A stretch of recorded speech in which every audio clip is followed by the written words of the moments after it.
एक बार हम रात्रि के 11 बजे, पहले की दिनचर्या थी, जब उनके 4 घरों में रोटी मांगी, फिर यमुना किनारे पाक 11 बजे रात्रि के वापस हो गए। तो ट्रैक्टर का वो जो जोतने वाला होता है ना, उसमें जो गोला होता है जिसमें वो फंसाया जाता है, उस गोले में एक नवीन गाय का पैर फंस गया और एकदम दृष्टि पड़ी, यार हमको अगर जरा सा झटका मारेगी तो टूट जाएगा। अब दौड़ के गए, उसके पैर को ऐसा पकड़ा, क्योंकि और कोई उपाय हमें समझ में नहीं आ रहा था। अब इतनी वजन की थी कि उठाया रोका जा नहीं सकता, तो पैर को पकड़ा कि इसका पैर नहीं है पास।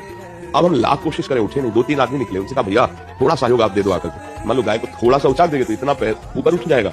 हम चिल्लाते रहे, कोई नहीं आया। अब हम कितनी देर पकड़े रहे। हमारे मन में आया कि सामने घर था कि अगर दौड़ के जाए गेट खटखटावे तो शायद कोई निकले आवे, पर ये हमें नहीं पता था कि हम दौड़ के जाएंगे इधर वो निकालने की कोशिश में। तो जो ही हम छोड़ के दौड़े से भाट से हुआ, क्योंकि पशु है ना, निकालने के बस बहुत क्लेश हुआ कि अगर वो 3 आदमी जो गए थे हमारा सहयोग कर देते तो हम गाय को बचा लेते। ऐसे ही कई परिस्थितियां आती हैं जिनमें बहुत बड़ा सुकृत हो जाता, लेकिन हम लोग स्वार्थी इतने हो गए हैं कि ध्यान ही नहीं देते।